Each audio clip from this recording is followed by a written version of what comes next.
concerned Eritreans living in the U.S. called for this rally to be held in front of the White House to mark the International Day of Human Rights. Just to give you a briefing, this day was chosen to honor the United Nations General Assembly adoption of proclamation of the Universal Declaration of Human Rights on December 10, 1948. There was a video circling on the internet where people within the United States were asked, "What does human rights mean?"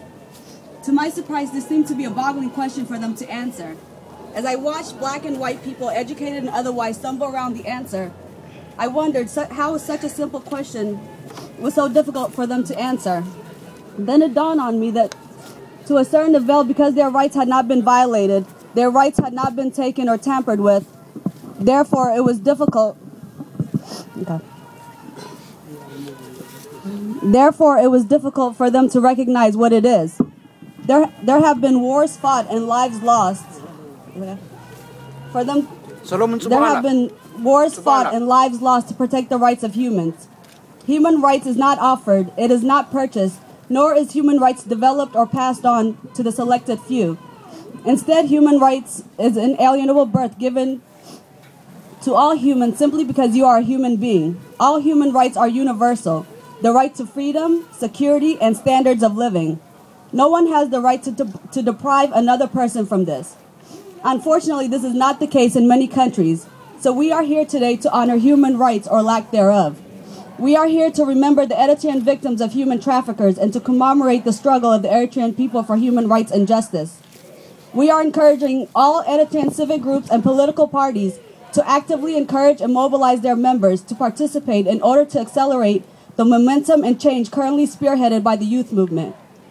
It is imperative, therefore, that peace and justice-loving Eritreans unite to bring to an end the suffering of our people in Eritrea and those multitudes sheltered in horrible refugee camps. We are here to voice against gross human right violation in Eritrea as reflected by the detention and imprisonment of people without due process of law, the inability to speak and write, the deprivation of fundamental right to work and earn a living. We are here to advocate for the young who for the past 16 years have been bounded to the so-called national service without or with minimum pay and exploitation by the army and those in power. We must expose the inhumane treatment of the Eritrean refugees who are perishing in hundreds in the North African deserts, the Mediterranean Sea, and the prisons of Egypt and Libya.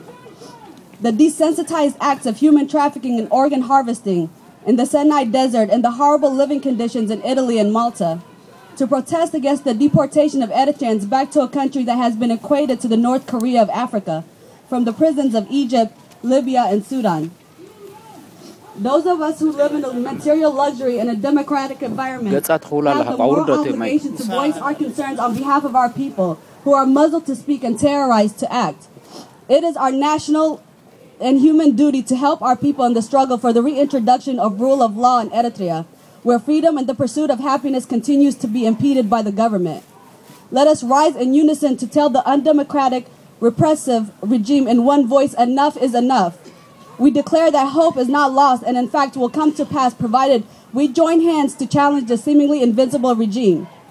In this regard, we appeal to our brothers and sisters who innocently or otherwise are supporting the regime who repress their people to join us in our campaign to bring a hopeful and free Eritrea, where the young is free to explore his or her dreams, the adult is joyful with the gratification to look after his or her family, and where the old is provided the opportunity to reminisce in his twilight. Situations do not get better by chance, they get better by change. Change is brought out by our will of action. We must empathize. We have to create change. We have to get involved. We have to work together. This is the duty of our spirit, and this shall too pass. Thank you.